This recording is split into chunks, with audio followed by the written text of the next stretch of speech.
বিসমিল্লাহ ইন্নাল হামদালিল্লাহ নাহমাদুহু ওয়া নাস্তাইনুহু ওয়া নাস্তাগফিরুহু ওয়া নাউযু বিল্লাহি মিন শুরুরি আনফুসিনা ওয়া মিন সাইয়্যাতি আমালিনা মান ইয়াহদিল্লাহু ফালা মুদিল্লা লাহু ওয়া মান ইউদ্লিল ফালা হাদিয়া লাহু ওয়া আশহাদু আল লা ইলাহা ইল্লাল্লাহু ওয়াহদাহু লা শারীকা লাহু ওয়া আশহাদু আন্না মুহাম্মাদান আবদুহু ওয়া রাসূলুহু আম্মা বা'দ ফাইন্না খায়রাল হাদিসি কিতাবুল্লাহ ওয়া খায়রাল হাদি হাদি মুহাম্মাদিন সাল্লাল্লাহু আলাইহি ওয়াসাল্লাম ওয়া শাররুল উমুরি মুহদাসাতুহা ওয়া কুল্লু মুহদাসাতিন বিদআহ ওয়া কুল্লু বিদআতিন দালালাহ ওয়া কুল্লু দালালাতিন ফিন-নার।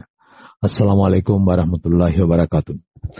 আমরা এই যে বইটা ধরে পড়তেছি তার 6ষ্ঠ অধ্যায় আছে এখন, যেটা হচ্ছে কোরআনের নিকটবর্তী হওয়ার পন্থা। এটার হেডিংটা বা টাইটেলটা এই চ্যাপ্টারের।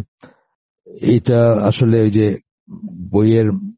বইয়ের যে নাম, সেই নামের প্রথম অংশটা আর কি, how to approach and understand the Quran. Approach the কোরআনের ব্যাপারটা এখানে আর কি, কি করে কোরআনের কাছে যাবো বা কি করে কোরআনের শরণাপন্ন হব অথবা কোরআন পড়তে শুরু করব, অ্যাপ্রোচটা কি হবে সেটা নিয়ে কথাবার্তা হচ্ছে। গতদিন আমরা যেখানে শেষ করছি সেটা ছিল, এর ভিতর কিছু সাবহেডিং আছে আবার। তো গতদিনের সাবহেডিংটা ছিল, আমি পড়ে দিচ্ছি একটু জাস্ট কন্টিনিউটির জন্য।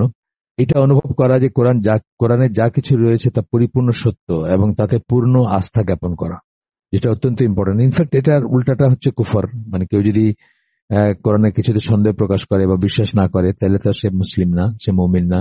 তো এটা হয়তো আমরা ওইভাবে রিয়েলাইজ করি না অনেক সময়, কিন্তু ব্যাপারটা তাই। তো এখানে আমরা যেখানে শেষ করছি গতদিন, সেটা ছিল সূরা বাকারার ফেমাস একটা আয়াত, যেটা অন্যান্য অকেশনে আমরা কোট করতে দেখি। সেটাতে আল্লাহ বলতেছেন, তোমরা কি তাহলে কিতাবের একটি অংশে বিশ্বাস করো এবং বাকিটুকু প্রত্যাখ্যান করো? যারা এরূপ করে পার্থিব জীবনে তাদের একমাত্র পরিণতি লাঞ্ছনা, আর কিয়ামতের দিন তাদেরকে কঠোরতম শাস্তির দিকে পৌঁছে দেয়া হবে। আল্লাহ তোমাদের কাজকর্ম সম্পর্কে মোটেও বেখবর নন।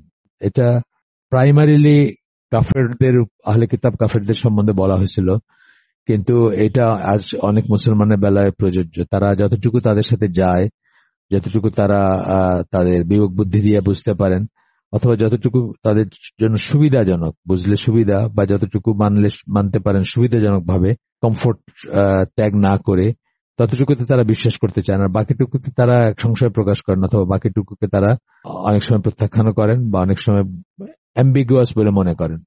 অনেক মুসলিম আছেন এরকম, অনেক অনেক আমার পরিচিত আছেন অনেক। তো এইটুক বলার পরে লেখক বলতেছিলেন, বিশ্বাসীর উচিত কোরআনের যে কোনো অধ্যায়ের সত্য বোঝার জন্য আপ্রাণ চেষ্টা করা, বিশেষত তা যদি এমন হয় যা তার জীবনের কোনো বাস্তব দিকের সাথে সংশ্লিষ্ট। এই প্রচেষ্টা তাকে কোরআনের আরো নিকটবর্তী করবে এবং কোরআন সম্বন্ধে তার সঠিক ধারণা ও প্রয়োগের সম্ভাবনা বৃদ্ধি করবে। কোরআনকে সবকিছুর সেট স্ট্যান্ডার্ড হিসেবে ধরে নিয়ে, অর্থাৎ কোরআন যা বলতেছে সেটাকে সত্য ধরে নিয়ে তারপরে চারিদিকে দেখতে হবে যে কি চলতেছে এবং সেই অনুযায়ী চলতেছে, এটি বিশ্বাস রাখতে হবে। যেমন ধরেন, একটা উদাহরণ গতদিন দিয়েছিলাম আমি, যে আল্লাহ বলছেন যে মুসলিমদেরকে আল্লাহ সাহায্য করবেন, কাফেরদের এগেইনস্টে সাহায্য করবেন। আমরা যখন কাফেরদের কাছে নিগৃহীত হই, হেরে যাই, দুটা আরব ইসরায়েলি যুদ্ধের কথা আমি বলছি 67 এবং 73 সালে, 1967 এবং 73 সালে। তো সেই সময় বহু মানুষের ইমান হারায় ফেলছেন, বহু মানুষ, যে কোথায় আল্লাহ নুসরা, আল্লাহর সাহায্য কোথায়। কিন্তু তাদের যদি কোরআনের উপর বিশ্বাসটা একদম স্ট্রং থাকতো, বা প্রতিটি অক্ষর কোরআনের সত্যি হতেই হবে বা সত্য ছাড়া কিছু নয়, সেরকম যদি একটা বিশ্বাস থাকতো বা কনভিকশন থাকতো, তাহলে তারা কি করতেন? তারা চিন্তা করতেন যে কোরআন যা বলছে সেটাই ঠিক করছে, তাহলে আমরা বোধহয় সেই মুসলিম না যাদের জন্য, বা আমরা সেই আপ টু দ্য মার্ক না যাদের জন্য আল্লাহ নুসরা ঘোষণা করছেন। এবং এটাই হয়েছে এক্স্যাক্টলি। ওই দুটো যুদ্ধের পরে বহু মুসলিম ইমান হারাইছেন, আর বহু মুসলিম তারা নিজেদের অন্তরে বা ভিতরে তাকায় দেখছেন যে তারা কি আসলে সেই মুসলিম কি না, এবং তারা রিয়েলাইজ করছেন তারা সেই মুসলিম না। এবং সেই পথ ধরে কিন্তু একটা ইসলামী রিভাইভালের সূচনা হয়। আজকে আপনারা যে দাওয়াতি কাজগুলো দেখতেছেন দুনিয়া জুড়ে, তার কিন্তু একটা বুস্টিং পয়েন্ট ওটা ছিল, যখন আরব ইসরায়েল দুটা যুদ্ধে পরপর মুসলিমরা হেরে যায় এবং খুব ন্যাক্কারজনক ভাবে হারে। তখন যারা বিশ্বাস হারাইছে তারা তখন মনে করছে যে ওয়েস্টার্নরা যা বলে সেটাই ঠিক, পশ্চিমা দুনিয়া যেটা বলে সেটাই ঠিক, আহ, এবং ইহুদি খ্রিস্টানরাই যা বলে সেটা ঠিক, ইত্যাদি ইত্যাদি। এই সমস্ত কথা থেকে তারা কি করছে, তারা ইহুদিদের সাথে কম্প্রোমাইজ করছে। ধরেন আনোয়ার সাদাত সেই ক্যাম্প ডেভিডের সেই চুক্তি, যেটা তার জীবন অবসানের জন্য দায়ী, মানে যেটার পথ ধরে তাকে গুলি করে মারি ফেলছিল ইজিপশিয়ান ইসলামপন্থীরা। তো সেটা আর কি, মানে তখন এখনো দেখবেন না আমাদের দুনিয়াতে কিন্তু অনেকেই বিশ্বাস হারায় ফেলছে বা বিশ্বাস হারায় ফেলে বা সংশয়ের ভিতর থাকে। আপনি এরকম আর্গুমেন্ট করতে দেখবেন ইন্টারনেটে বা আদারওয়াইজ, যে আমরা নিজেদেরকে শ্রেষ্ঠ বলি, কই আমাদের ভিতর কয়জন নোবেল প্রাইজ পাওয়া মানুষ আছে মুসলিমদের ভিতর? ইহুদিদের ভিতর দেখেন কত সায়েন্টিস্ট, কত আবিষ্কারক, কত ইত্যাদি ইত্যাদি। তো এই সবই কিন্তু ওই একই সূত্রে গাথা, যে আপনি কোরআনে বিশ্বাস হারাই ফেলছেন অথবা আপনার বিশ্বাস নড়বড়ে, এবং আপনি আপনার চারিপাশে যে দেখতেছেন সেটাকে সত্য ধরে কোরআনের উপর সন্দেহ করতেছেন বা কোরআনকে মিথ্যা মনে করতেছেন। অথচ এটা উল্টাটা হইতে পারতো, যে কোরআনকে সত্যি ধরে আপনার চারিদিকে যেটা আছে সেটার আপনার রিজন খুঁজতে পারতেন। যেমন মুসলমানদের এই ন্যাক্কারজনক অবস্থার কারণ যেটা বললাম, যে আমরা তো সেই মুসলিম না যে মুসলিমের জন্য কোরআনে নুসরা ঘোষণা করা হয়েছে, আমরা তো সেটা হইতে পারি নাই বা সেটা না আমরা।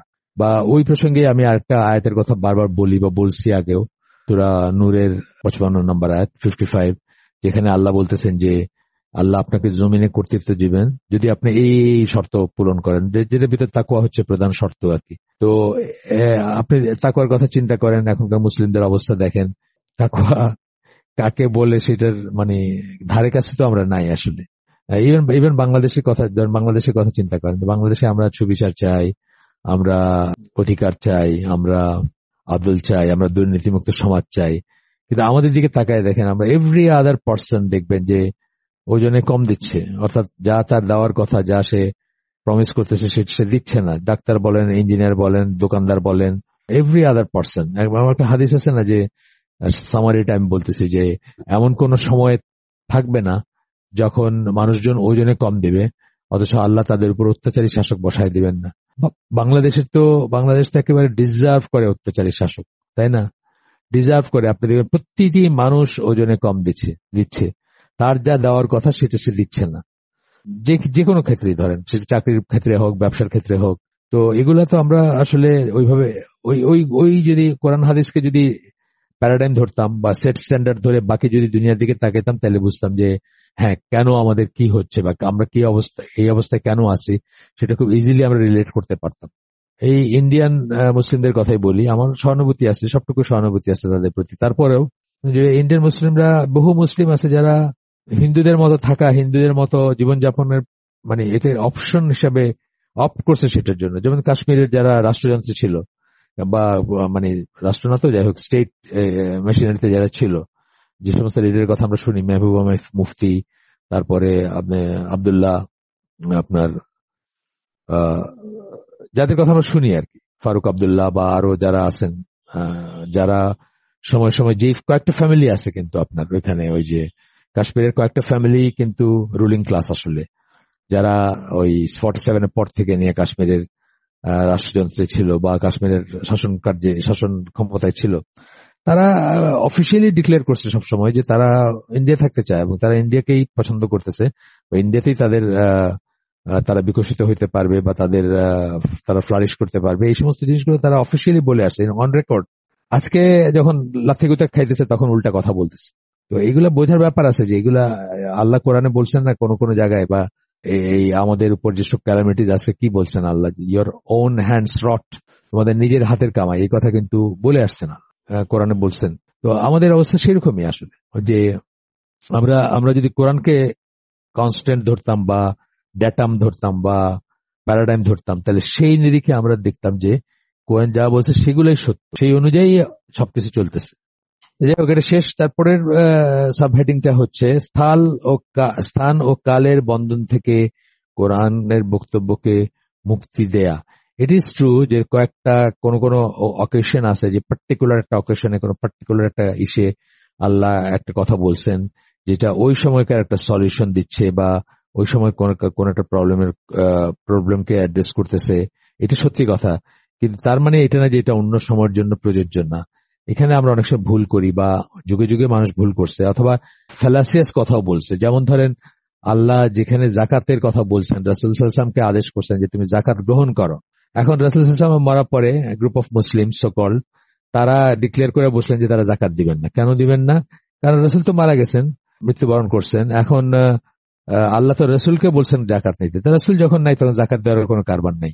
তো এই ধরনের ফ্যালাসিয়াস কথাবার্তা মানুষ যুগে যুগে নিজের সুবিধার জন্য অথবা নিজের কিছু একটা প্রোপাগেট করার জন্য, নিজের কোনো একটা ধ্যান ধারণা মানুষ আজও বলতেছে, তখনও বলছে।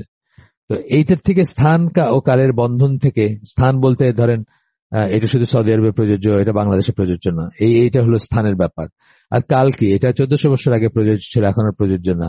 এই দুইটা জিনিস থেকে আপনার কোরআনকে মুক্তি দিতে হবে, এবং তাকে কথা বলতে দিতে হবে, এবং বিশ্বাস করতে হবে বা জানতে হবে যে তখন থেকে নিয়ে, অর্থাৎ দিন কমপ্লিট হওয়া, রাসূলের, যেটা আমরা বারবার ব্যাংক করি যে রাসূলের জীবদ্দশায় কিন্তু দিন ইসলাম কমপ্লিট হয়েছিল, এবং কিয়ামত পর্যন্ত সেটা কমপ্লিট বা সেটা সাফিসিয়েন্ট সবার জন্য।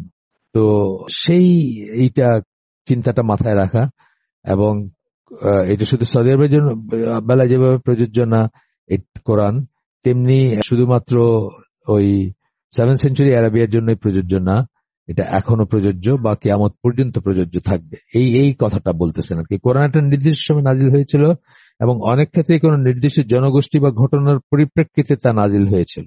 একজন পাঠকের পক্ষে কখনো খুব সহজেই এই ব্যাপারে নিশ্চিত হয়ে গিয়ে এমনটি ভাবা সম্ভব যে কোরআন এমন কিছু সম্বন্ধে বলছে যে সুদূর অতীতে ঘটে গিয়েছে। যেমন ধরেন, একটা উদাহরণ বলি, যে যায়েদ বিন হারিসা, ওনার কথা তো কোরআনে সূরা আযাবে ওনার নামটা উল্লেখ করে কথা আছে, তাই না? যে উনি যখন ডিভোর্স করবেন তার ওয়াইফকে, আল্লাহ রাসূল সাল্লাল্লাহু আলাইহি ওয়াসাল্লাম তাকে বিয়ে করতে পারেন বা করবেন। এটা সত্যি কথা যে এটা পার্টিকুলার এই ঘটনার জন্য এই অ্যাক্ট নাজিল হয়েছে, কিন্তু এখানে একটা বড় প্রিন্সিপাল আছে, একটা মূলনীতি আছে, যে আপনার পালক পুত্র কখনোই আপনার ছেলে না।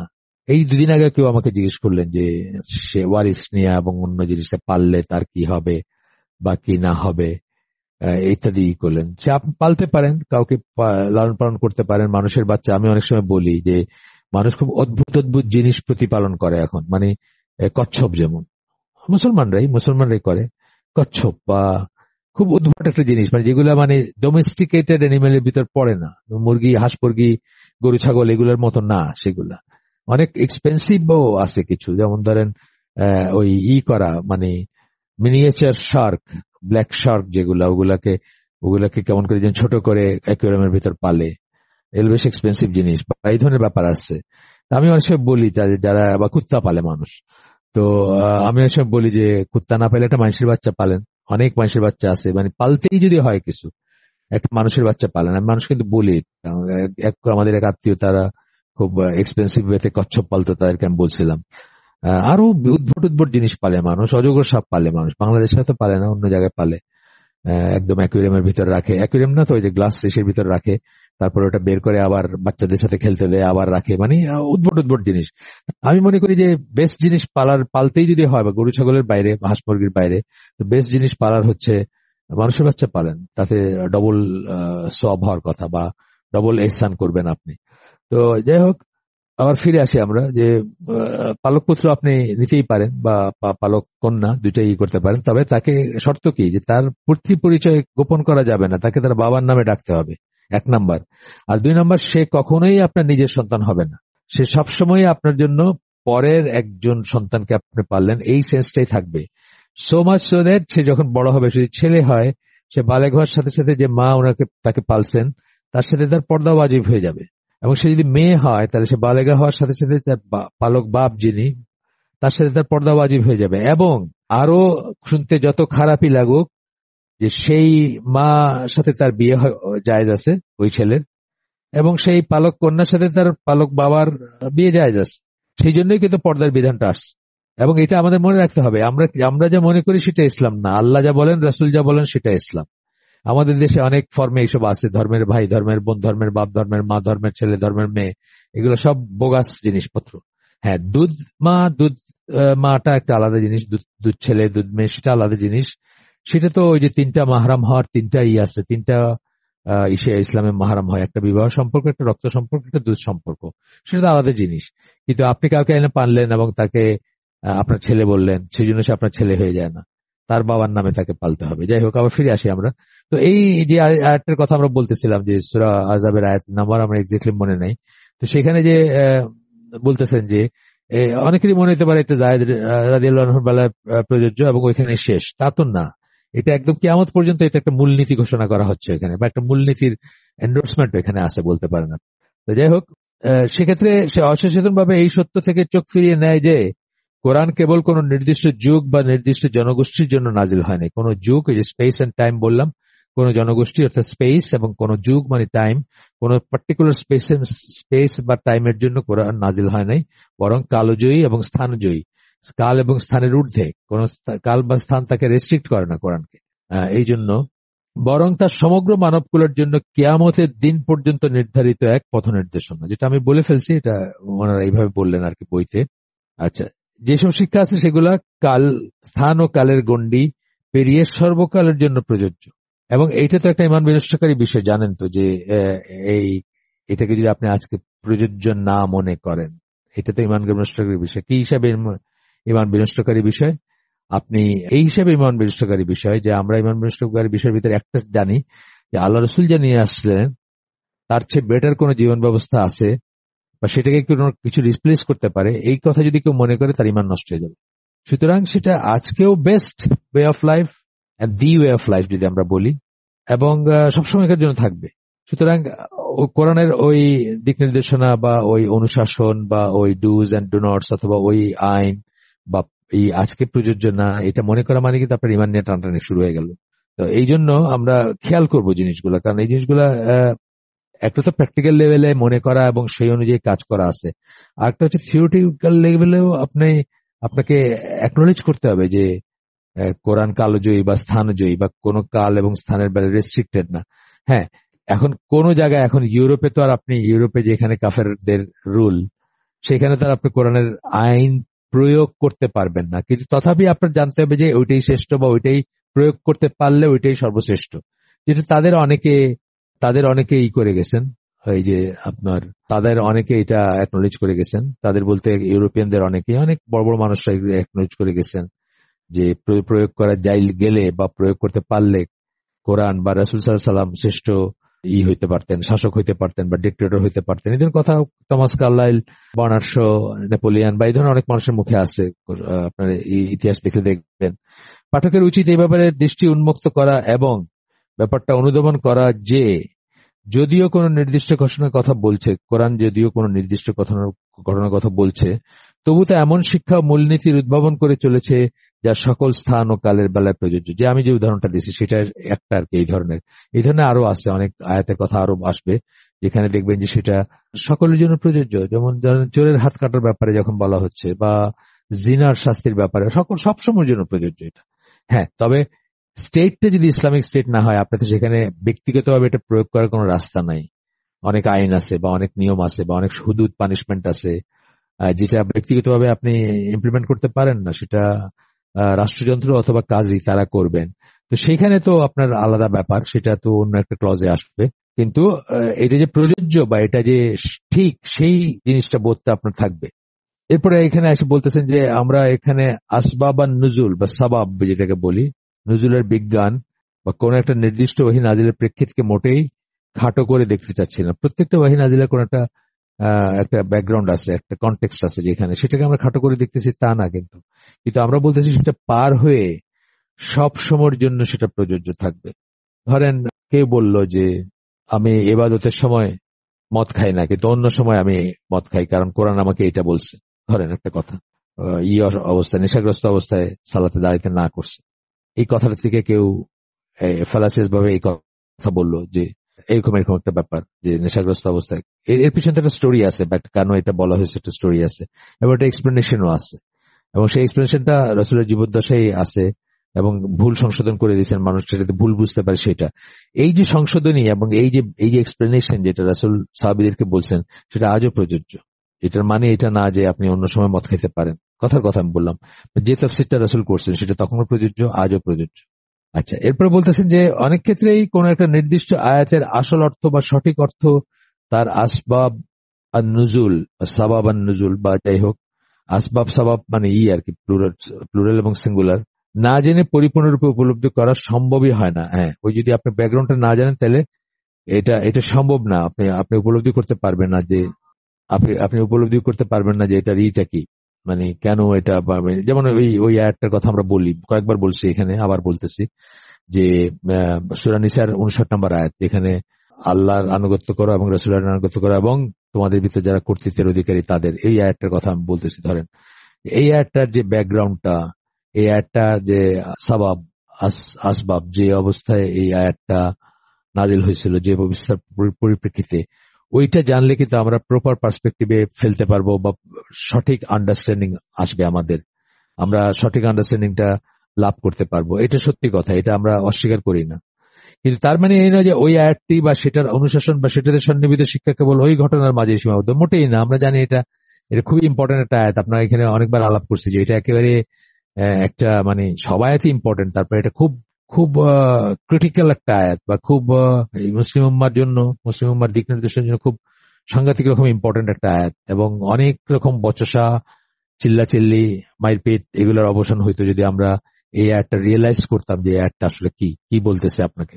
তো এবং ওইটা যদিও একটা পার্টিকুলার কারণে নাজিল হয়েছিল, কিন্তু এটা একেবারে কিয়ামত পর্যন্ত এটা থাকবে, এই আয়াতের যেটা, এই ধরনের সব আয়াতই আমি বলতেছি। দুই একটা হয়তো আপনি পাইতে পারেন যেটা হয়তো কোরআনে মানে কোরআনের অন্য আয়াত তাকে মনসুখ করে দিছে, বা নাসিক মনসুখের যে কনসেপ্টটা আছে যে কিছু কিছু আয়াতে তো হুকুম বাতিল হয়ে গেছে, আয়াতটা হয়তো রয়ে গেছে, হুকুম বাতিল হয়ে গেছে, সেগুলো তো একদম আলাদা ব্যাপার। কিন্তু এছাড়া যেগুলা ইন জেনারেল যেগুলা মনসুখ হয় নাই, বা যেগুলা মানে কোনো কারণবশত আল্লাহ রসুল বলেন না যে এটা রুলিং আর এখন প্রযোজ্য না, এরকম আছে দুই একটা আয়াত যেটার কথা আল্লাহ রসুল বলে গেছেন যে এটা প্রযোজ্য না, বা এটা এটা এরকম না, এরকম সেরকম বলে গেছেন। তো সেটা সেরকম আয়াতগুলো ছাড়া বাকি আয়াতগুলো তো সবসময়ের জন্য প্রযোজ্য থাকবে। যদিও হয়তো একটা পার্টিকুলার মানুষকে কেন্দ্র করে, একটা ঘটনাকে কেন্দ্র করে, একটা সময়ের একটা ক্রস সেকশনে কোন একটা উপলক্ষে সেটা নাজিল হয়েছিল, সেটা আর কি। আচ্ছা, এরপরে বলতেছেন যে এই যে মূলনীতিটা যেটা বললাম আমরা, যে সময় এবং স্থান এবং কালের দ্বারা বাউন্ড না আর কি, বা না বাইন্ডিংস নাই আর কি, সময় এবং কালের বাইন্ডিংস নাই, বা বাধ্যবাধকতা নাই, বা সীমাবদ্ধতা নাই, এই ইস্যুর উপরে স্কলাররা একমত।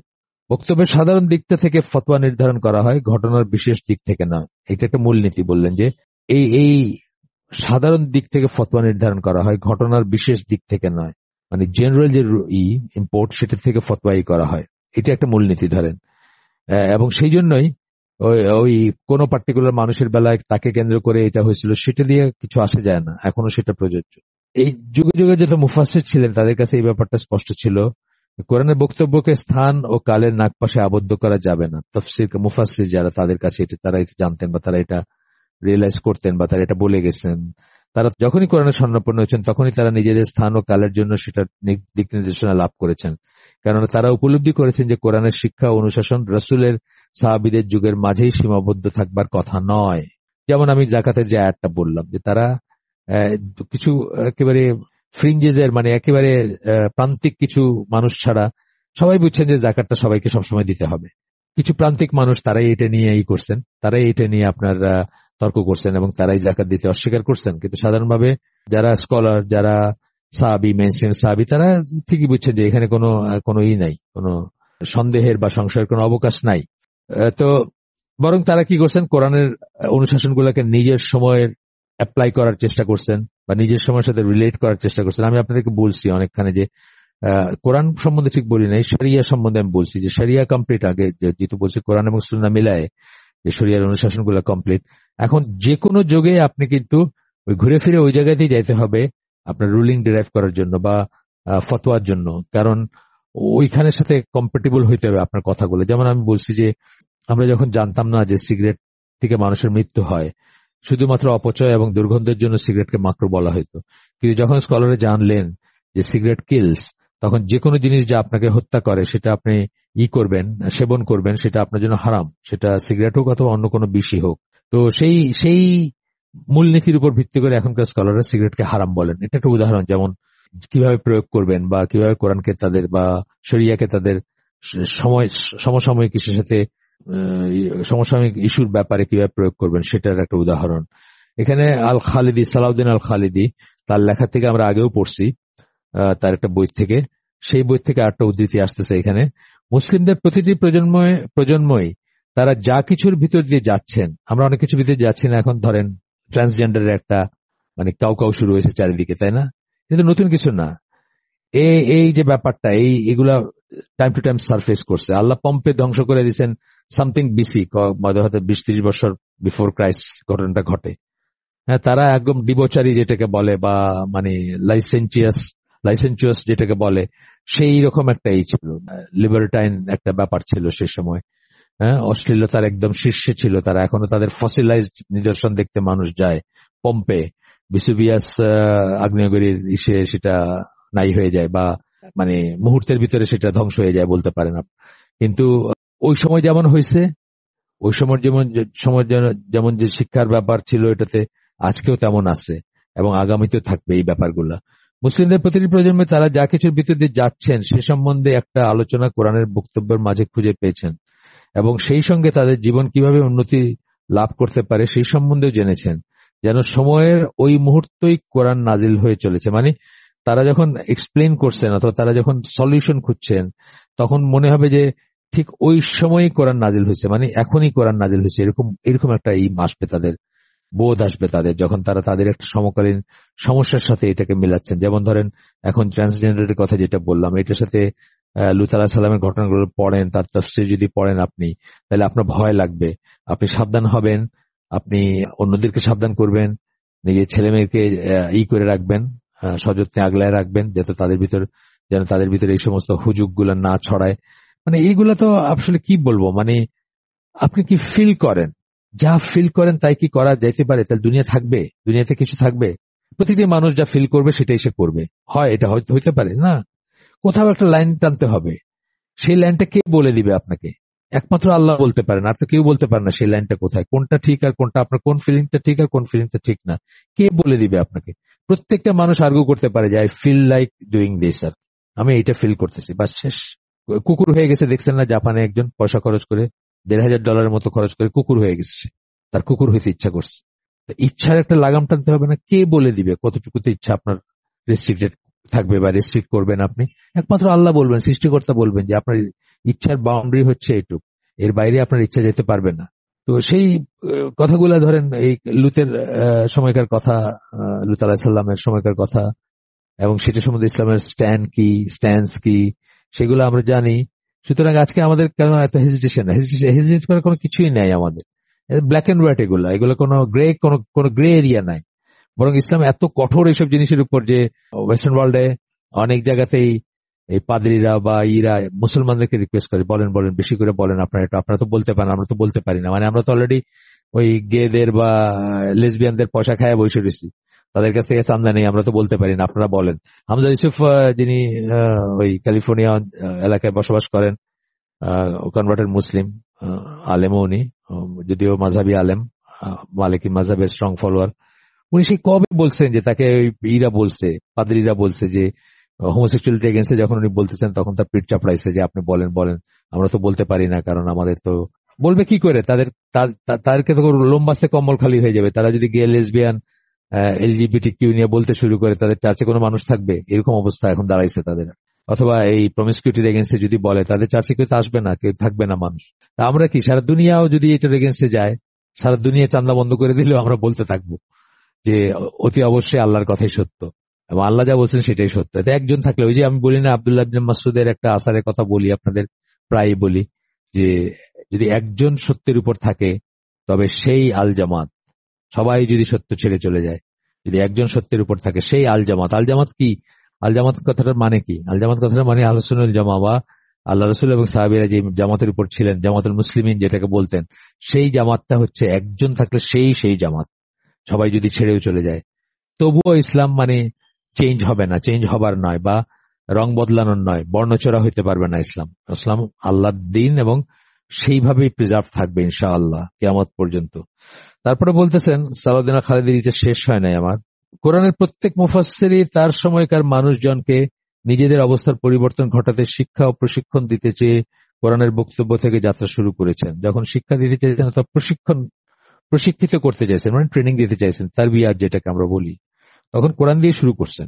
তারপরে বলতেছেন, সালাউদ্দিন খালেদি আরো বলতেছেন, সেই জন্যই কোরআনের প্রতিটি তাফসির থেকে কেউ চাইলে তফসিরকারের জীবদ্দশায় সভ্যতা ও সংস্কৃতির মান, রীতিনীতি, সামাজিক জীবন, ইমানের স্তর এবং আচার আচরণ ইত্যাদি কেমন ছিল তা জানতে পারবেন যদি আপনি একটা তফসির দেখেন। ট্রু এটা। আমি যখন তাফসিরে সাদি পড়ি, তাফসিরে সাদি উনি তো এই আমার জন্মের ঠিক আগে আগে মারা গেছেন। তো 1900 বা একদম 1-2 বছরের আগে পিছে মারা গেছেন আর কি, আমি শিওর না। তো 1800 সামথিং এর ওনার ওনার সময়কালটা হচ্ছে 1800 সামথিং থেকে 1900 সামথিং। সেই সময়কার সৌদি আরবিয়া, সেই সময়কার কেমন ছিল আপনি কিছুটাই পাবেন তার ইসের থেকে, তার কথার থেকে, তার ইসের থেকে। আজকেই একটা আমার মেয়ের ইসে ওই রিফ্লেকশন গ্রুপ আছে একটা, ওইখানে একটা লেখছে সে, আমি দেখি আর কি মাঝে মাঝে। তো সে বলতেছিল যে তাফসির সাদি যিনি লিখছেন, নাসিরুদ্দিন আস-সাদি, উনি যেখানে পড়াইতেন উনাই যায়। তো তার একটা ক্লাস, একটা কোর্সে আর কি সবাই চলে গেছে, মাত্র একজন ছাত্র ছিল, সেই ছাত্র ছিলেন মোহাম্মদ বিন সালেহ আল উসাইমিন। তো উনি সাকসেসফুলি কোর্সে শেষ করছেন। শেষ করার পরে উনি তাকে একটা আপেল দিচ্ছেন। উসাইমিন তাকে জিজ্ঞেস করছেন তার উস্তাদকে যে এটা কি রান্না করে খাইতে হয় কিনা। তখন উনি বলছেন যে না, মানে এটা ফল আর কি। তো এটা বাড়ি নিয়ে গেছেন, বাড়িতে যত ফ্যামিলি মেম্বার ছিলেন সবার সাথে একটু একটু করে কেটে ভাগ করে খাইছেন আর কি। এটাতে বোঝা যায় যে তখনকার সৌদি আরবের অবস্থা কি ছিল।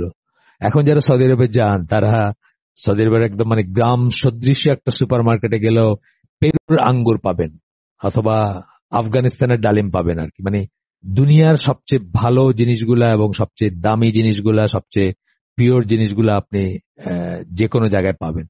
কিন্তু এই সিচুয়েশনটা তখন ছিল না। তো যাই হোক, আবার ফিরে আসি আমরা। মানে এইভাবে কোরআনের তফসির যখন করবেন, কোন একজন তফসিরকার করতেছেন, সেটা থেকে আপনি বুঝবেন যে পরিবেশ প্রতিবেশটা কেমন ছিল, সে আপনার পলিটিক্যাল সিচুয়েশনটা কেমন ছিল। যেমন সৈয়দ কুতুবের যে তফসির ফিজল আল কোরআন অথবা তাফহিমুল কোরআন, যেটা মৌলানা মওদুদী তফসির, এগুলো দেখলে কিন্তু আপনি বুঝবেন একটা একটা মানে ইন্ডো পাক সাবকন্টিনেন্টের অবস্থা কেমন ছিল অথবা ইজিপ্টের অবস্থা কেমন ছিল, সেটা কিন্তু বোঝা যায়। এই কথাটাই বলতেছেন এখানে। যে কোনো তফসিরে ওই সময়কার সভ্যতা ও ইতিহাসের একটা নথি।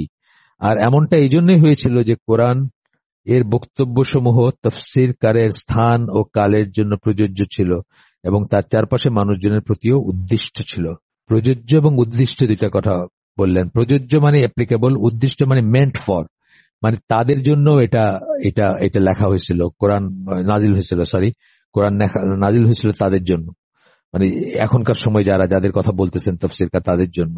এরকম দৃষ্টিভঙ্গি সমেত যদি কোরআনের কাছে যান, অর্থাৎ কি বললাম, স্থান এবং কালের বন্ধন থেকে মুক্তি দিবেন, কোরআনকে মুক্তি দিয়ে তারপরে যদি যান, এরকম বিশ্বাস যদি না রাখেন যে এইটা তো এই সাহাবের জন্য সম্বন্ধে কথা বলছে, তাহলে আমাদের বেলায় এটা প্রযোজ্য না, এরকম যদি না থাকে, অথবা এটা তো অমুক অবিশ্বাস্য গোত্রের সম্বন্ধে ছিল, আমাদের জন্য আর প্রযোজ্য না, এরকম যদি এটা মনে না রেখে যদি যান, বরং এই কথা মনে রেখে কোরআনের কাছে যান, প্রতিটি আয়াতই আসলে তার চারিপাশে যা ঘটে চলেছে সেসবের সাথে সংশ্লিষ্ট অর্থ বহন করে। আপনার চারিপাশে যে আছে সেখানে আপনি এটার সাথে সম্পৃক্ত এই আয়াতগুলা, এবং আপনি একটু খেয়াল করলেই বুঝবেন যে সংশ্লিষ্ট এটা, এবং ভেরি মাচ রিলেভেন্ট এবং ভেরি মাচ অ্যাপ্লিকেবল এবং ভেরি মাচ মেন্ট ফর আর কি।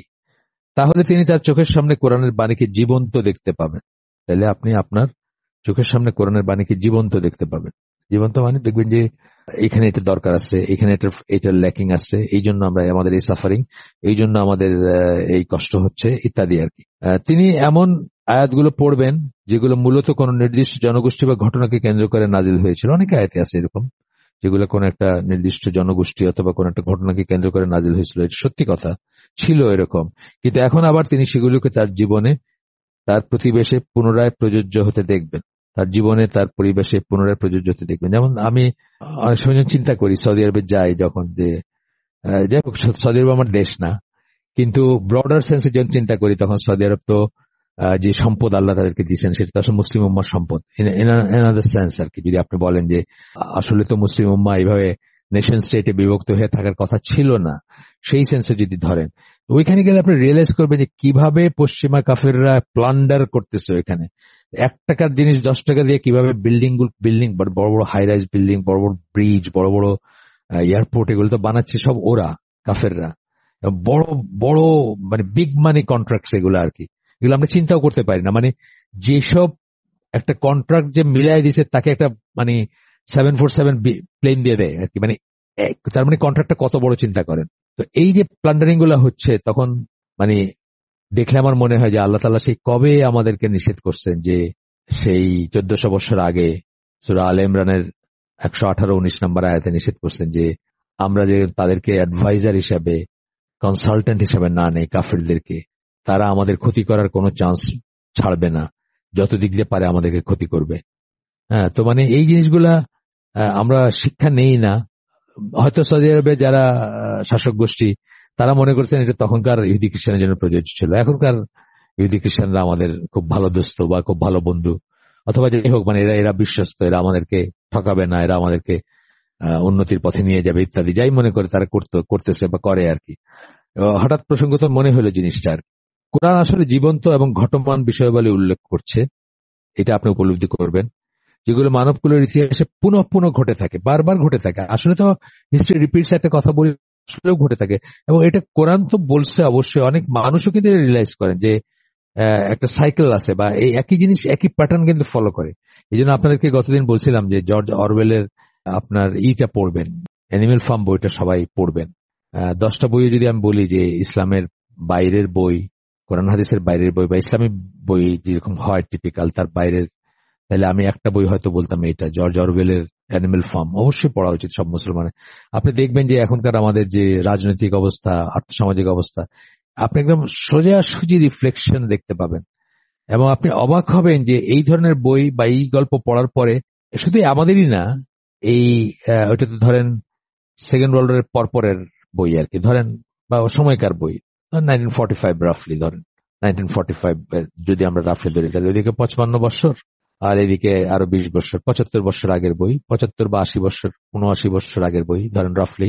তো এর ভিতরে আপনি অনেক পৃথিবীর মানচিত্রে অনেক জায়গায় দেখবেন যে এই ঘটনাগুলো ঘটছে এবং আমাদের এই জন্য আপনি রিলেট করতে পারবেন যে সেম জিনিস ঘটে চলেছে, কিন্তু যে সমাজে যে এসে ঘটতেছে সেই মানুষ কিন্তু সেটা থেকে কোনো শিক্ষা নেয় না। সিমিলারলি কোরআনের জিনিসগুলা ইতিহাসে পুনঃ পুনঃ ঘটে চলতেছে, যে পম্পের কথা বললাম ধরেন, বা কওমে লুতের কথা বললাম, বা ফিরাউনের ইসের কথাই বললাম। ফিরাউন যে কথা বলছে আজকেও কি মানুষ এই কথা বলতেছে না? বলতেছে তো, মানুষ বলছে তো। আমি তো ছোট বুশের কথা বলছি না, ওই সেপ্টেম্বর 11 পরে সে বলছিল যে either you are with us or you are with the terrorist. তার মানে আমার তার সাথে থাকা ছাড়া কোনো রাস্তা না, আমার মানে দুইটার একটা শ্রেণীতে আমাকে পড়তেই হবে, আমি আর এর বাইরে যেন থাকতেই পারি না। তার মানে কি বলতেছে সে, তুমি হয় আমার ইসে থাকবা আর নাহলে ডেথ সেন্টেন্স তোমার এগেনস্ট। এই তো ব্যাপারটা, যে তোমাকে হত্যা করা হবে, যেখানে পাওয়া যায় সেখানে। তুমি টেরোরিস্টদের সাথে মানি তো তাই আসলে। এবং এটার থ্রুতে যে কত এই এই কথাটা বা এই কনসেপ্টটাতে, এই যে সেপ্টেম্বর 11 পরের যে টেরোরিস্ট বা অ্যান্টি টেরোরিজমের যে কনসেপ্টটা তারা কয়েন করছে, এটা কত মুসলিমকে মাইরে তারা, কত মুসলিম নিধনের জন্য এটা দায়ী। ইরাকে, সিরিয়াতে, আফগানিস্তানে, আরো অন্যান্য জায়গায়, ইভেন পাকিস্তানেও। তো এটা হচ্ছে কথা আর কি, যে আপনার সেম জিনিস ফেরাউন যেটা বলছিল সেটাই কিন্তু বলছে বুশ, একই কথা বলছে, either you are with them or you are with us or you are with them, us and them, দুই ভাগ। ওই ভাগ হইলে তোমার আমি মারাটা যায়, তোমার নিধন করে ফেলা ঠিক আছে, নিশ্চিহ্ন করে ফেলা ঠিক আছে, আর এই ভাগ হইলে তো তুমি আমার দলের মানুষ। কিন্তু এছাড়া যেন আমাদের চয়েস নাই, মানে আমরা আর কিছু হইতে পারি না। অথচ তাদের ডেমোক্রেসি বা তাদের ইসের ভাষাই তাদের ইসের, তাদের কি বলবো, তাদের থিওরি বা তাদের ভাষাই হচ্ছে বা তাদের বক্তব্যই হচ্ছে যে ডেমোক্রেসির একটাই হচ্ছে যে রাইট টু বি ডিফারেন্ট। তাহলে আমি ডিফারেন্ট হইতেই পারি, তুমি যত শক্তিশালী হও, যত কারেক্ট মনে করো নিজেকে, আমি তোমার এগেনস্টে কথা বলতেই পারি, আমি তোমার সাথে এগ্রি নাই করতে পারি। সেটা হচ্ছে ডেমোক্রেসির মূল কথা। কিন্তু এটা, এই রাইটটা সবাই থাকলেও মুসলিমদের নাই। কাফেররা, পশ্চিমা কাফেররা সেরকমই এটাকে সেই জায়গায় নিয়ে দাঁড় করাইছে আর কি। আচ্ছা, যেগুলো মানবকুলের ইতিহাসে পুনঃ পুনঃ ঘটে থাকে এবং যেগুলো তিনি যখন কোরআন পড়ছেন তখন তার চারপাশে ঘটে চলেছে, তা তিনি কাবায় রয়েছেন না করাচিতে রয়েছেন না নিউ ইয়র্কে রয়েছেন, সেই বিচার ব্যতি রেখে যেখানে থাকেন না কেন আপনার চারপাশে আপনি দেখবেন যে ওই ঘটনাগুলোই ঘটে যাচ্ছে বা ওই ধরনের ব্যাপারই ঘটে যাচ্ছে। এরপরে কোরআনের একটা আয়াত কোট করতেছেন, সূরা হজ 11 নম্বর আয়াত, বলতেছেন মানুষের মাঝে কেউ কেউ আল্লাহর ইবাদত করে দ্বিধার সাথে, তার মঙ্গল হলে তাতে তার চিত্ত প্রশান্ত হয়। ইবাদত করে এবং সেই ইবাদতরত অবস্থায় অথবা ইবাদত করতে করতে যদি তার মঙ্গল হয় তাহলে তার চিত্ত প্রশান্ত হয়। আর কোনো বিপর্যয় ঘটলে সে তার পূর্ব অবস্থায় অর্থাৎ কুফরিতে ফিরে যায়। ফাইন, মানে এটা হইলে আমি আল্লাহ মানবো, ধরেন মনে মনে বলল, ওইটা হইল, সে মানতে শুরু করলো। তারপরে হঠাৎ এক সময় একটু উল্টা কিছু হইলো, বা সে আবার আগের জায়গায় চলে গেল। এই আনফরচুনেটলি আমার পরিচিত একজন আমাকে নিজে থেকে যোগাযোগ করছিলেন, এক ভদ্রলোক, ব্যবসা করেন, বড় পয়সাওয়ালা বোধহয়, জানি না। তো উনি, আমি চেষ্টা করছি আমার সাধ্য মতো, হয়তো ভুল হয়েছে আমার চেষ্টার ভিতরে, আমি জানি না, আল্লাহ জানেন। বেশ কিছুদিন খুব ইন্টারেস্ট নিয়ে মেটেরিয়াল দিলাম, আমি যা করি আর কি, দাওয়াত দেই, এই মজলিসে দাওয়াত দিয়েছিলাম তাকে। তো দুই একটা করছেন, দুই একটা অ্যাটেন্ড করছেন, তারপরে আর করেন নাই। আমি চেষ্টা করছি তার সাথে একটা যোগসূত্র রাখতে, উইক লিঙ্ক হলেও রাখতে। তারপর একদিন উনি আমার বললেন যে উনি আর এসব কিছু ফিল করেন না, মানে নামাজ রোজা ছেড়ে দিয়েছেন, কোরআন পড়াও ছেড়ে দিয়েছেন, মানে কোনো উনি কিছু ফিল করেন না এখন, আর কোনো মানে প্রয়োজন ফিল করেন না, বা ইত্যাদি আর কি, নজবেল্লা। তো এখানে আল্লাহ বলতেছেন যে মানুষের মাঝে কেউ কেউ আল্লাহর ইবাদত করে দ্বিধার সাথে, তার মঙ্গল হলে তাতে তার চিত্ত প্রশান্ত হয়, আর কোনো বিপর্যয় ঘটলে সে আবার পূর্ব অবস্থায় অর্থাৎ কুফরিতে ফিরে যায়, সে দুনিয়াতে ও আখিরাতে ক্ষতিগ্রস্ত হয়। এটাই তো সুস্পষ্ট ক্ষতি। এদিকে আল্লাহ ক্ষতিগ্রস্ত বলতেছেন। আমি সেই ভদ্রলোকের জন্য দোয়া করি। দেখা হয় নাই ফিজিক্যালি তার সাথে, উত্তরে থাকেন, কথা ছিল দেখা হবে, কিন্তু হয় নাই। যাই হোক, এরপরে এই আয়াতটার তাফসির যদি কেউ পড়েন, তাবারির তাফসির যদি, জারিরা তাবারি তার তাফসির যদি পড়েন, তাহলে সেখানে আছে যে মদিনার আশেপাশের কিছু বেদুইন গোত্র সম্বন্ধে উল্লেখ করে এই আয়াতটি নাজিল হয়েছে, যারা তাদের জন্য লাভজনক হলেই কেবল ইসলাম গ্রহণ করত এবং মদিনার নবীর সাথে অবস্থান করত। লাভজনক কিছু দেখলে তারা ইসলাম গ্রহণ করত, আর যদি দেখা যেত যে লাভজনকের উল্টাটা হচ্ছে, ক্ষতিকর কিছু হচ্ছে, তাহলে তারা ত্যাগ করতো, এরকম ব্যাপারটা। এখন কেউ যদি মনে করেন যে এটা তখনকার জন্য প্রযোজ্য, আজকাল প্রযোজ্য না, তবে তিনি কোরআনের এই আয়াতের সত্যিকার দিক নির্দেশন থেকে বঞ্চিত হবেন। আজকেও আপনি দেখবেন মানুষ আছে যে কোন একটা কোন একটা বিপদে বা কোন একটা লাভের জন্য বা কোন একটা কারণে সে কিছুদিন খুব মাতামাতি করলো কোরআন নিয়ে, হাদিস নিয়ে, ইসলাম নিয়ে। তারপরে যখন দেখলো যে তার সাথে কলিনিয়ান না ব্যাপারগুলা, বা তার কোন একটা বড় ক্ষতি হচ্ছে, কারণ স্ট্রিক্টলি ইসলাম মানতে গেলে তো এই দুনিয়াতে ক্ষতির সম্মুখীন হইতে হবে, তাই না? মুমিন বান্দার জন্য পৃথিবী কারাগার স্বরূপ, এটা তো সহিহ হাদিস। আপনার মনে হবে যে আপনি জেলখানায় আছেন। সো মেনি নোজ, কত কিছু না না না না না শুনতে শুনতে আপনার মনে হবে যে মানে এত না কেন ইসলামে। এটা কিন্তু অনেকে বলেন যারা বিশেষ করে নতুন আসেন, এত না কেন। আসলে নষ্ট জগতের হ্যাঁর ভিতরে, মানে দুষ্ট এবং নষ্ট জগতের এত সব মানে পারমিসিবিলিটি অথবা পারমিসিভনেস যেগুলোকে আমরা বলি, ল্যাক্সিটি বলি যদি আমরা, সেটার ভিতরে যেটা আল্লাহর বিধান অথবা যেটা ঠিক, সেটাকে শুনতে মনে হয় যে শুধু নই শুনতেছে, তাই না? আজকের যে কোনো একটা রাস্তাতে একটা, ধরেন বইমেলায় গেলেন, একটা ইয়াং ছেলে বা একটা ইয়াং মেয়ে, সে যা কিছু করতে চায় অলমোস্ট সবকিছুতেই ইসলামকে না, ইসলামের পয়েন্ট অফ ভিউতে না বলতে হবে। যা কিছু সে করতে চাইবে, তার কাছে মনেই হইতে পারে যে তার তো রেফারেন্স ফ্রেমটাই চেঞ্জ হয়ে গেছে। রেফারেন্স ফ্রেমটা তো আর ইসলাম না, তার রেফারেন্স ফ্রেমটা হচ্ছে কাফেররা, মুশরিকরা, হিন্দুরা, ইন্ডিয়ানরা। তাদের চোখ দিয়ে সে পৃথিবীকে দেখতেছে। তারা যেটাকে ভালো বলতেছে সেটাকে সে ভালো বলতেছে, তারা যেটাকে এনজয়মেন্ট বলতেছে সে সেটাকে এনজয়মেন্ট মনে করতেছে, তারা যেটাকে লিবার্টি বলতেছে সেটাকে লিবার্টি মনে করতেছে সে, তারা যেটাকে মুক্ত বলতেছে, মুক্তি বলতেছে, সেটাকে সে মুক্ত বা মুক্তি মনে করতেছে। তার রেফারেন্স ফ্রেমটাই চেঞ্জ হয়ে গেছে। ওই রেফারেন্স ফ্রেম থেকে তার ইসলামের সবকিছুকে মনে হচ্ছে যে সবখানে শুধু না বলা, না না না না বলা। যাই হোক, আবার আসি ফিরে। স্পষ্টত এই আয়াত পড়তে গিয়ে পাঠক যদি কেবল বেদুইন গোত্রগুলির কথাই মনে রাখেন, তবে তিনি কোরআনের এই আয়াতের সত্যিকার দিক নির্দেশনা থেকে বঞ্চিত হবেন। যে ওই যে আয়াত, এই আয়াতে যে আপনার আচার আচরণের কথা বলা হয়েছে বা যেসব মানুষের কথা বলা হয়েছে, সেটা শুধু যে রাসূল সাল্লাল্লাহু আলাইহি ওয়াসাল্লামের সময়কার কিছু মানুষের আচরণ তা না, বরং মানবতার ইতিহাস জুড়ে কিছু মানুষ পুনঃ পুনঃ একই ধরনের আচরণ দেখাবে, বারবার ওই ধরনের আচরণ দেখাবে মানুষ। পাঠক যদি তার পারিপার্শ্বিক জীবনে কোরআনের প্রয়োগ করেন, তবে তিনি তার চোখের সামনে এই আয়াতের বাস্তব উদাহরণ দেখতে পাবেন। যেটা আমি একটা উদাহরণ আমি বললাম, আমি জানি না ওই ভদ্রলোকের কি হয়েছিল তখন, নিজের থেকে যোগাযোগ করে খুব ইন্টারেস্ট নিয়ে এই করছিলেন, আবার এক সময় বলতেছেন যে আপনি আর ফিল করেন না কিছু। এবং এটাও অনুধাবন করতে পারেন আপনি নিজেই অনুধাবন করতে পারেন যে আপনার মাঝেই ওই ধরনের সুবিধাবাদী প্রবণতা রয়েছে। অর্থাৎ যতটুকু আমি যেটা বলি, ইসলামকে টেইলর করার প্রবণতা আছে আপনার ভিতরে, এটা আপনি নিজেও আবিষ্কার করতে পারেন। যে আপনার লাইফস্টাইলের সাথে যতটুকু যায় আপনি ইসলামকে কেটে ছেটে অল্টার করে সেটুকু পরবেন, যেটুকু যায় না সেটুকু কেটে ফেলে দিবেন আপনি। যেমন আমরা যেরকম একটা ট্রাউজার কিনে যখন লম্বা হয়, আমেরিকাতে যখন যাইতাম ওই রেডিমেড ট্রাউজার কিনে সবসময় ওটা লম্বাই হইতো, তো পয়লা কাজই হয়তো ওইটা এনে কেটে ফেলা, 3 ইঞ্চি 2 ইঞ্চি 4 ইঞ্চি যাই হোক কেটে ফেলা। তো আপনি সেইভাবে ইসলামকে যতটুকু আপনার গায়ে লাগে বা আপনার লাইফস্টাইলে ফিট করে সেটুকু রেখে বাকিটুকু আপনার অল্টার করে কেটে কেটে ছেটে ফেলে দেন আর কি।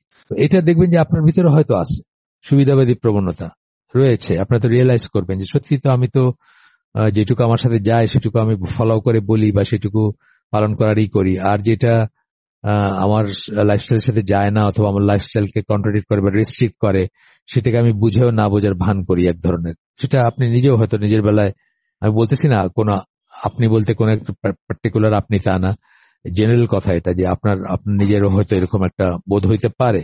তিনি হয়তো উপলব্ধি করতে পারেন যে ওই আয়াত আসলে তার কথাই বলছে, এবং মোর সো আপনি রিয়েলাইজ করতে পারেন যে আপনার কথাই বলতেছে ওই আয়াত। তো সঠিক পন্থায় স্থান ও কালের বন্ধন থেকে কোরআনকে মুক্ত করে বুঝতে চেষ্টা করার জন্য তিনি তার মারাত্মক ভুলগুলো শনাক্ত করতে পারবেন। আপনি যদি মনে করেন যে কোরআন শুধু তখনকার জন্য প্রযোজ্য না বা ওই সময়ের জন্য প্রযোজ্য না বা ওই জায়গার জন্য প্রযোজ্য না, সারা দুনিয়ার যে কোনো জায়গায় এবং যে কোনো কালে প্রযোজ্য, তাহলে কিন্তু আপনি নিজের সাথে রিলেট করতে পারবেন। আর তা না হলে আপনি মনে করবেন যে এটা তো ওই সময়ের জন্য প্রযোজ্য, আমার এটা শোনারও দরকার নেই, এটা চিন্তা করারও দরকার নেই। পড়লেন তেলাওয়াতের জন্য সওয়াব, কিন্তু এটা চিন্তা করার কোনো দরকার নেই। কিন্তু যদি অন্যভাবে অন্য জিনিসটা করেন যে না এটা স্থান এবং কাল পার হয়ে এটার এফেক্ট আছে বা এটা প্রযোজ্য কোরআনের কথা, তাহলে কি হবে যে আপনি নিজের ভুলগুলো শনাক্ত করতে পারবেন এবং খুব বেশি দেরি হয়ে যাওয়ার আগেই নিজেকে শুধরে নিতে পারবেন। খুব বেশি দেরি হওয়া বলতে কি বোঝাচ্ছেন? আপনার চান্স নাই হইতে পারে, তার আগে আপনি মারা যেতে পারেন, সেটাই খুব বেশি দেরি বলতে একদম আলটিমেটলি ওইটাই যে আপনি শুধরাইতে পারলেন না, তার আগে আপনার সময় শেষ হয়ে গেল। যে ব্যক্তি ভাবেন যে কোরআনের আয়াতগুলো বিগত সময়ের মানুষের জন্য উদ্দিষ্ট এবং যিনি তার নিজের সময়কালের প্রেক্ষিতে আয়াতগুলির সংশ্লিষ্ট বুঝতে ব্যর্থ হন, তার তুলনায় মানে যিনি মনে করেন যে এখন আর প্রযোজ্য না, তার তুলনায় যিনি মনে করেন যে প্রযোজ্য, তার অবস্থান সম্পূর্ণ বিপরীত। দুইজনের অবস্থান কিন্তু আলাদা। যিনি মনে করবেন যে প্রযোজ্য তিনি কিন্তু ভয় পাবেন, চিন্তিত হবেন, কনসার্ন হবেন এবং নিজেকে ঠিক করার চেষ্টা করবেন। এখন সুদ খাচ্ছেন, সুদী ব্যাংকিং করতেছেন, সুদে পয়সা খাটাইছেন অথবা সুদে পয়সা দিচ্ছেন কাউকে, ওই আয়াত যখন পড়বেন যে সুদ না ছাড়লে আল্লাহ এবং আল্লাহ রাসূলের সাথে যুদ্ধ ঘোষণা করা, যখনই বুঝবেন যে এটা এখনো প্রযোজ্য, সাথে সাথে তার বুকটা কেঁপে উঠবে। আর উনি যদি মনে করেন যে এটা ওই সুদের বেলায় ওই সময়কার প্রযোজ্য, তাহলে তার কিছুই লাগবে না, তিনি অন এন্ড অন চলতে থাকবেন, সুদ নিয়ে যা নিয়ে আসেন সেটা নিয়ে পড়ে থাকবেন। এটা যেমন একটা মানে একদম নগদ উদাহরণ বলতে পারেন। এই দ্বিতীয় প্রকৃতির ব্যক্তি, অর্থাৎ যিনি বিগত সময়ের জন্য প্রযোজ্য বলে মনে করেন কোরআনকে, উপলব্ধি করেন না যে কোরআন তার চারপাশে যা ঘটে চলছে তারই বর্ণনা দেয়। এই যুদ্ধ ঘোষণাটা বাংলাদেশের মানুষ 90% হয়তো, মুসলিমদের 90% হয়তো সুদের সাথে সম্পৃক্ত। এরা যে আল্লাহর সাথে যুদ্ধ ঘোষণা করে বসে আছে, আপনি আল্লাহর কাছে সাথে যুদ্ধ ঘোষণা করছেন একজন মানুষের সাথে ধরেন, তারপরে তার কাছে চাইতেছেন যে আমার এটা দাও এটা দাও, এটা কোনো মানে আছে? মানে আপনি একটু থিওরিক্যালি চিন্তা করেন, মানে আমি আসল যুদ্ধ তার এটা না, বা তরবারি নিয়ে যুদ্ধ না, কিন্তু আপনি জাস্ট থিওরিক্যাল সিচুয়েশন চিন্তা করেন যে আপনি একজন প্রবল পরাক্রমশালী কোন একজন জেনারেল, তার এগেনস্টে আপনি যুদ্ধ ঘোষণা করছেন। আপনি খুবই দুর্বল, আপনি মিনিংলেস আপনার এক্সিস্টেন্স বলতে পারেন, এবং যুদ্ধ ঘোষণা করে আপনি আবার ইনায় বিনায় তার কাছে তাহাজ্জুদে সেজদায় এটা সেটা চাইতেছেন। কেমন না ব্যাপারটা, হাস্যকর না ব্যাপারটা? এবং তারপরে আপনি আবার ইও করতেছেন, মানে অভিযোগও করেন যে আমি এত চাইলাম আল্লাহর কাছে, আল্লাহ আমার এই দোয়াটা কবুল করলেন না। অনেক চিন্তার ব্যাপার আছে না? এটা একটা বললাম, এই ধরনের অনেক কিছুই করে থাকি আমরা। আরেকটা যেটা আজকে শুরু করলাম যেটা দিয়ে, যে অত্যাচারী শাসক বসাই দিবেন আপনার উপর যদি ওজনে কম দেন। এভরি আদার বাংলাদেশি সিটিজেন ওজনে কম দিয়ে চলেছে অন্যকে, কোনো না কোনো ফর্মে ওজনে কম দিয়ে চলেছে। ওজনে কম দেওয়া অনেক রকমই হইতে পারে, শুধু যে রিয়েল বিক্রি এবং রিয়েল ওজনে কম দিতে হবে এমন কোনো কথা নেই, অনেক ধরনের হইতে পারে সেটা। আরো গুরুত্বপূর্ণভাবে তিনি হয়তো যা করে চলেছেন, কোরআন যে তার বর্ণনা দিচ্ছে এইটাও আপনি মিস করবেন যদি আপনি মনে করেন এটা শুধু পাস্টের জন্য প্রযোজ্য। এই আয়াতে আল্লাহ বলতেছেন, এটা হচ্ছে সূরা আলে ইমরান 173 নম্বর আয়াত। আল্লাহ বলতেছেন, যাদের মানুষরা বলল তোমাদের বিরুদ্ধে যুদ্ধ করার জন্য এক বিরাট সেনাবাহিনী জড়ো হচ্ছে, সুতরাং তাদের ভয় করো, কিন্তু তা কেবল তাদের ঈমান বৃদ্ধি করল। তারা বলল আল্লাহ আমাদের জন্য যথেষ্ট এবং তিনি সর্বোত্তম অভিভাবক। এই আয়াতটার কথা ধরেন। এই আয়াতটা সত্যি যে একটা নির্দিষ্ট জনগোষ্ঠীর জন্য কেন্দ্র করে নাজিল হয়েছিল। এটার পটভূমি যারা জানেন তারা জানেন যে এটা একটা নির্দিষ্ট ইসের জন্য, তৎকালীন মদিনার মানুষদের জন্য নাজিল করা, এটা বা সাহাবীদের জন্য। তথাপি এর মাঝে যে শিক্ষা নিহিত রয়েছে তা অত্যন্ত গুরুত্বপূর্ণ, বিশেষত বর্তমান সময়ে বসবাসরত মুসলিমদের জন্য, যারা অত্যন্ত দুর্বল। আর ইসলামের শত্রুরা তাদের অর্থনৈতিক ও সামরিক শ্রেষ্ঠত্বকে এইসব দুর্বল মুসলিমদের বিরুদ্ধে যথাসম্ভব কাজে লাগিয়ে চলেছে। যখন আমরা দেখি যে আমাদের প্রতিপক্ষরা অর্থনৈতিকভাবে বা সামরিক দিক থেকে অনেক অনেক শক্তিশালী, তখন আমরা চুপসে যাই। আমরা মনে করি ইট ইজ ইম্পসিবল, অসম্ভব আমাদের জন্য তাদের এগেন্স্টে দাঁড়ানো। ঠিক আছে, কিন্তু আমরা যদি এরকম দেখতাম, তখন দেখতাম যে এইসব দিয়ে সাহাবীদেরকে ভড়কানো যায় নাই, এইসব দিয়ে সাহাবীদেরকে ভয় পাওয়ানো যায় নাই। এই মানে শক্তিশালী, তারা এত শক্তিশালী, তোমরা কি, এইসব বলে কিন্তু তাদেরকে করা যায় না, যদি ভড়কানো যায় না। যদিও কার্যকারণ যেটাকে আমরা বলি সেই অনুযায়ী শক্তি সঞ্চার করতে আল্লাহ তাদেরকে বলছেন। তাদেরও যুদ্ধে স্ট্র্যাটেজি ছিল, তাদেরও যুদ্ধে অস্ত্র শস্ত্র জোগাড় করার তাড়না ছিল, তাগিদ ছিল। আল্লাহ বলছেন কোরআনে যে তাদের এগেন্সে শক্তি সঞ্চয় করতে। সব ঠিক আছে, কিন্তু আমরা যেরকম হতোদ্যম হয়ে যাই এখন, সাহাবীরা সেরকম হন নাই। পাঠক যদি উপরের আয়াতখানি পড়েন এবং ভাবেন যে এতে এক ঐতিহাসিক ঘটনার বর্ণনা করা হয়েছে এবং এটা উপলব্ধি করতে ব্যর্থ হন যে এতে তার জন্য এক উদাহরণ ও শিক্ষা রয়েছে, তবে তা তার জন্য সত্যি দুঃখজনক এক বঞ্চনার ব্যাপার হবে। এই আয়াতে আল্লাহ এটা পরিষ্কার করে দিচ্ছেন যে ইসলামের শুদ্ধ ধারণা সম্পন্ন সত্যিকার ইমানদাররা জানেন যে ইসলামের শত্রুরা তাদের বিরুদ্ধে একত্রিত হবে। ইসলামের শত্রুরা আপনাদের বিরুদ্ধে একত্রিত হবে। তা যখন হয় তখন তারা জানেন যে এই পৃথিবীর সম্বন্ধে আল্লাহর অঙ্গীকার ও পরিকল্পনা সত্য, আর তা কেবল তাদের ঈমানে বৃদ্ধি করবে এবং কখনোই আল্লাহর শত্রুদের সম্পর্কে তাদের ভয়ভীতি বৃদ্ধি করবে না। আপনি জানবেন যে আল্লাহ পাস্ট প্রেজেন্ট ফিউচার সব জানেন, কি হবে কি হতে যাচ্ছে সব জানেন। তা জেনেও আল্লাহ আপনাকে বলছেন এই করবা বা এই করবা না। সুতরাং তার ওয়াদা, তার কথা, তার যেটা বললাম যে নুসরা, যেমন আপনি আল্লাহ সাহায্য প্রাপ্তি, তো আপনি জানেন যে আল্লাহ কন্ডিশন দিয়ে দিচ্ছেন এই হলে আপনি আল্লাহ সাহায্য পাবেন। আপনি জানেন এই কথাগুলো সত্য, সবসময়ের জন্য সত্য। সুতরাং আপনি আপনাকে নিজেকে এবং নিজের বাহিনীকে বা নিজের জনগণকে সেভাবে গঠন করার চেষ্টা করবেন যেন তারা আল্লাহ নুসরা পায় বা নুসরার উপযুক্ত হয় বা দাবিদার হয়। আর তা কেবল তাদের ইমানই বৃদ্ধি করবে এবং কখনোই আল্লাহর শত্রুদের সম্পর্কে তাদের ভয়ভীতি বৃদ্ধি করবে না। এই আয়াত প্রথম যাদের জন্য নাজিল হয়েছিল তাদের ব্যাপারটা এরকমই ছিল।